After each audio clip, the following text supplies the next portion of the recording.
ଜିନିଷ ଭାଗ୍ୟରେ ଥିଲେ ମିଳେ। ମୋର ବି ଆଜି ଭାଗ୍ୟ, ମୁଁ ଆଜି ଠାକୁରଙ୍କ ସଂକ୍ରାନ୍ତି ଯାଇପାରିଲି, ମୋ ଦେହ ଭଲ ନାହିଁ, ଜ୍ୱର, କିନ୍ତୁ ଆଜି ଅଛି ହାପି ଭାଇଙ୍କର ଗାଁରେ। ନିୟମ ନନା ଖାଅ। ଏ ଜିନିଷ ଭାଗ୍ୟରେ ଥିଲେ ମିଳେ। ଆଜି ସଂକ୍ରାନ୍ତି ବେଳେ ଗୋଟେ ଏତେ ବଡ ଦିନରେ ଆଜି ହାପି ଭାଇଙ୍କ ଗାଁକୁ ଆସିଥିଲି। ତ ଆଜି ସଂକ୍ରାନ୍ତିରେ ମେଳା ହେଇଥିଲା, ଶ୍ରୀନାଥ ମେଳା।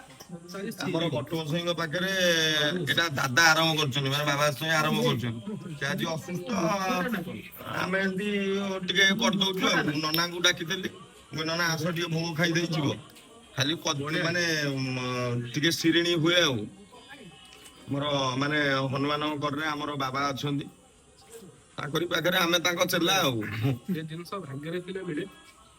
ମୋର ବି ଆଜି ଭାଗ୍ୟ, ମୁଁ ଆଜି ଠାକୁରଙ୍କ ସଂକ୍ରାନ୍ତି ଯାଇପାରିଲି, ମୋ ଦେହ ଭଲ ନାହିଁ, ଜ୍ୱର, କିନ୍ତୁ ଆଜି ଅଛି ହାପି ଭାଇଙ୍କର ଗାଁରେ।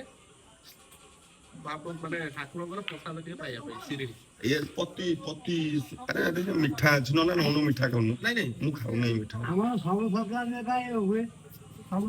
ସବୁ ସଂକ୍ରାନ୍ତି କାହା ଗୋଟେ ଚାଲିଛି। ଆଗରୁ ଚୁଡା ଘଷା ହେରିକା ହଉଥିଲା, ସେ କୋଉନ ହଉଛି କୋଉନ ହଉନି ଏମିତି ଆଉ।